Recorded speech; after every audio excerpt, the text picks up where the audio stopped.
Okay, next question was, which is better, an old G account or a new G Suite account? Well, I'm always going to say G Suite account because you're paying Google that way, and I use G Suite for freaking everything now. So if it's a brand or a project that I know I'm going to be working on for any amount of time other than just for testing purposes, I always set up G Suite accounts for everything now.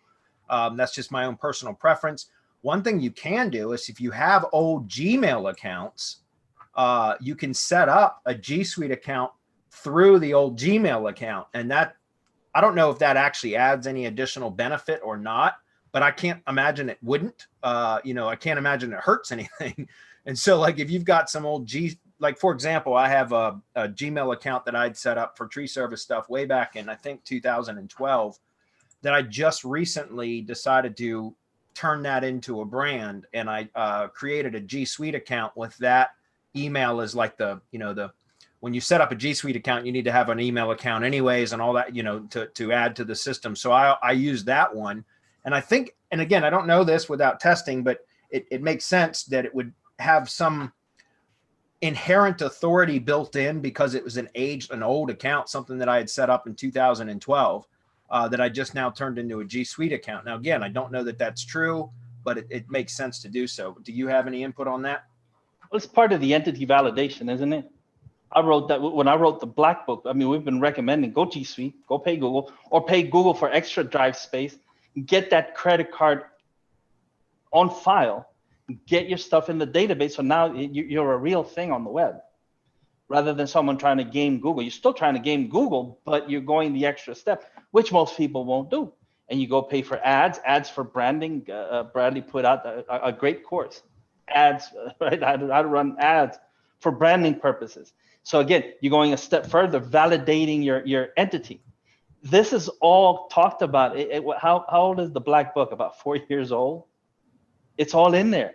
Yeah. I don't know, you guys. It's all available to you. I think we also send it with that email, with that recommendation email for user. The user's guide, done for you user's guide, is what we send out, and it's all in there. How to add validation to your entity. Pay Google, get your credit card in Google. They'll tell you that it doesn't have any effect in rankings, and they, the way that they're saying it is right. I would say, okay, that in and of itself doesn't, but when you're validating the entity, that part of it has a big play in what the end results are going to be. Absolutely. All right. So next is, oh, by the way, a couple things I wanted to briefly mention. I was distracted from the startup or the webinar being rough again, but a couple things. One, I want to talk about this great post in our free group, Facebook group from Max Lucy Fam Bam. We did a webinar on Monday with Mike Martin for Lead Simplify. If you guys haven't seen it yet, I would highly recommend that you check it out. I know most of our audience is into local SEO, local client work, or lead generation. And it's a fantastic application. It's very inexpensive and it works really, really well. The Lead Simplify app, I use it in my own business. In fact, I started using it 8 or 10 weeks ago, probably closer to 10 weeks ago now. And I reached out to the developer, Mike Martin, specifically after I had set the app up and integrated it into my own lead gen business because I saw the value of it. I decided to reach out to Mike and the developer and ask him if we could promote it to our audience, specifically because, guys, we don't promote other people's stuff ever unless we ourselves, or somebody in our my partners, are one of us in our company use something and can vouch for it. And so we rarely promote other people's stuff. And in this case, I reached out specifically to try to ask if we could promote it because I think it is such a valuable app. And so the webinar was great. We had some technical difficulties at the beginning of that. Part of the reason why I was frustrated today for Hump Day Hangouts, but I got that cleaned up. So now the replay is just the content, and it's really good content about what he calls the hybrid lead generation model. It's fantastic content, as well as the app itself is very inexpensive and very useful. And I use it in my business now. So we also threw in a couple bonuses that I use specifically for generating lead buyers. So basically prospecting for lead buyers. And it works really, really well. I've been bringing multiple new lead buyers into my business over the last several weeks because of this app, as well as the prospecting systems that I have built, which I share all of that in our bonuses. So I would highly recommend that you guys go check out the Lead Simplify webinar that we did with Mike on Monday and check it out.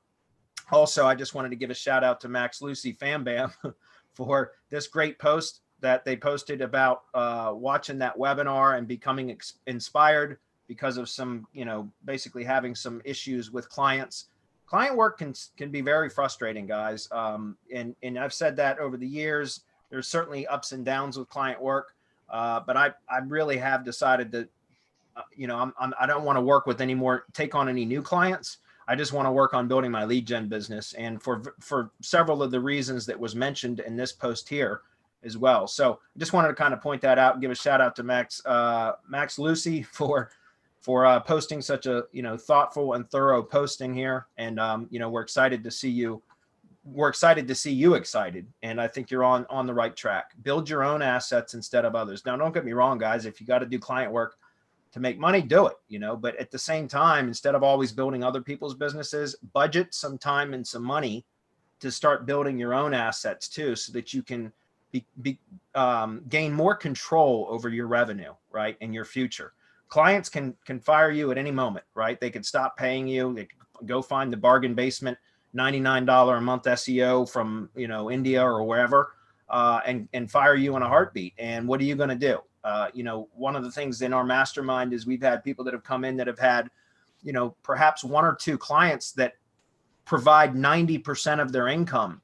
Like, for example, like a $4,000 or $5,000 a month retainer client. What happens if that client drops you and your 90% of your revenue is based upon that one client?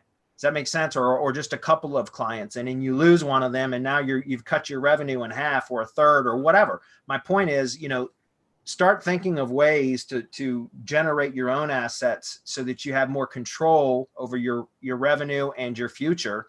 And so again, I've got clients now, and I've still got a handful. I just took a client on about 6 or 7 weeks ago now, a new client, but I don't think I want to take on any more clients unless they're going to give me a much higher retainer value than what I would typically ask for, because I really would just want to focus on building my own business. So I thought this was a really thoughtful post, and I just wanted to give a shout out to there, and also encourage you guys to go check out the replay.